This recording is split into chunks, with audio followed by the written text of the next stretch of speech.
This video is brought to you by Dr. Kristen R. Bromley's Guitar Method Book Series and Online Music Academy. Hi, I'm Dr. Kristen Bromley. Welcome to my online academy. I'm thrilled to be here helping you learn to play the guitar. In this quick answer episode, I'm going to be going over the B minor chord. So as I usually do, I'll start out with a little bit of the theory and then I'll move on to some great voicings. If you just want the voicings, you can look over there on the right side of the board and get them, or you can fast forward in the video to the point where I actually talk about that. Okay, so here we are with B minor. Let's look at the chord symbol first. We got the letter B followed by a lowercase m. Or in place of the lowercase m, it could be a minus sign, or kind of in a rare situation, you might see M-I-N. But usually a lowercase m or a minus sign. So the letter B and then that. If there is no lowercase m, or no minus sign, then it's not a minor chord, it's a different type of chord. So B minor, the pitches from B minor are B, D, and F sharp. So the B is the first step of the minor scale that the chord is coming from, and the D is a flatted third. It's the third step of the minor scale, but it's a flatted third by comparison to a B major scale. That's the defining difference that makes it minor instead of major. And then the F sharp is the fifth step. It comes from the fifth step of that scale. Intervallically speaking, meaning the distance between two pitches, I got that down here. Our B is the root note of this chord. That's why it's the letter that's sitting up here, is because it's the starting pitch. It's the foundational pitch. It's what the other notes are sitting on top of or built on top of that give us the sound that we have in the chord. So the B is our root. Sitting above the root, the D is a minor third interval. That's key. If it were a major chord, it would be a major third interval. And then the F sharp is a perfect fifth. It's going to be perfect fifth whether it's major or minor. So we have B, D, and F sharp creates a B minor chord. If it was D sharp instead of D, it would be major. Minor versus major. Okay, let's look at some voicings for these. So I've got these voicings over on the right side of the board. There's more than one way to voice a chord. That means that we can take these three pitches and we can spread it out into a wider range on the guitar. We can also double some of the pitches. So we create different ways of playing B minor. We'll take a look at the one up top first. So this one is a 6-string bar chord. So that means we're going to be barring all 6 strings, and that bar is going to be at the 7th fret. The reason it's at the 7th fret is because this pitch right here, which is circled, is the lowest root note in this voicing, and that sits at the 7th fret on the 6th string. There is a B note at the 7th fret on the 6th string.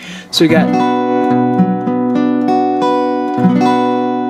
minor will be just like so. So our index finger is going to bar across all 6 strings at the 7th fret. It's going to actually play pitches on the 1st, 2nd, 3rd, and 6th strings.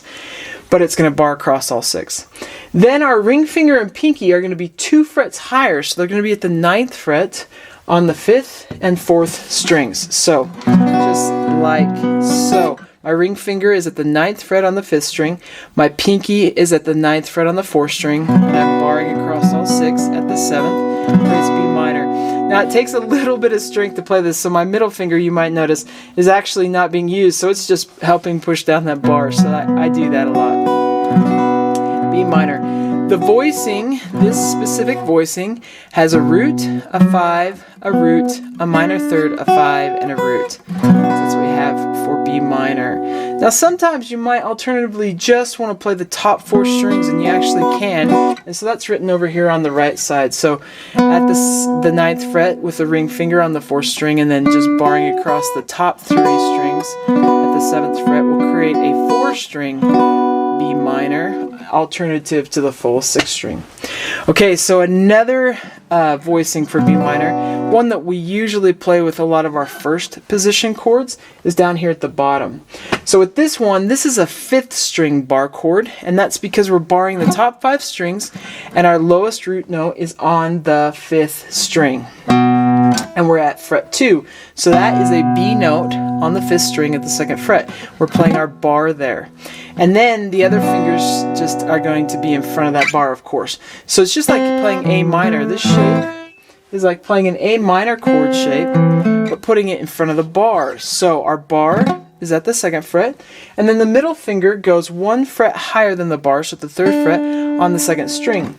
Our ring finger and pinky fingers are going to go 2 frets higher than the bar, so they're going to be at the 4th fret on the 4th and 3rd strings. We get B minor. With this one, my index finger just lightly touches the 6th string and doesn't press it down, so it mutes it, so that I don't inadvertently strum it and play something that doesn't belong with the chord. B minor. Now, as you're learning B minor, if you're brand new to bar chords, it takes a lot of strength. A lot of my students will just start out with a simplified version because they've got a song that they really enjoy playing, but they can't quite get the full B minor out yet. And it's just happening really quickly, just a B minor. You can actually just play the top 3 strings. So index at the 2nd on the top string, middle at the 3rd on the 2nd string, and then ring at the 4th on the 3rd string, and just play those 3 notes. That is a B minor chord. Sometimes it sounds a little thin though to only have those. So some of my students will just play the top 4 strings. It throws a D into the chord. The D actually is part of the chord, it's just not the root. So it's more like a ukulele voicing where we don't always have the root on the bottom. But you can get away with that for a little while as you learn to play the guitar until you can get the full bar chord in there. Another thing that some of my students will do is just play the top 4 strings of this bar chord. So rather than barring, the index finger will go at that 2nd fret on the 1st string, middle at the 3rd on the 2nd string, and then ring and pinky at the 4th, ring on the 4th string, pinky on the 3rd at the 4th fret, and just play the top 4 strings until they get used to getting that down. Once you get used to getting that down, then you can start getting that bar in front of it. It's sort of a way to work up to it while still being able to play those songs you want to play that just have a B minor here and there. Okay, I hope that helps. Take care. We'll see you next time. If you found this video helpful, please hit the like button and subscribe to the channel. For more in-depth lessons and to progress through a free guitar course, check out my Guitar 101 series on YouTube and my guitar method books, which all come with access to hours of in-depth video lessons. You can find more information about me and my products at KristenBromley.com. Take care.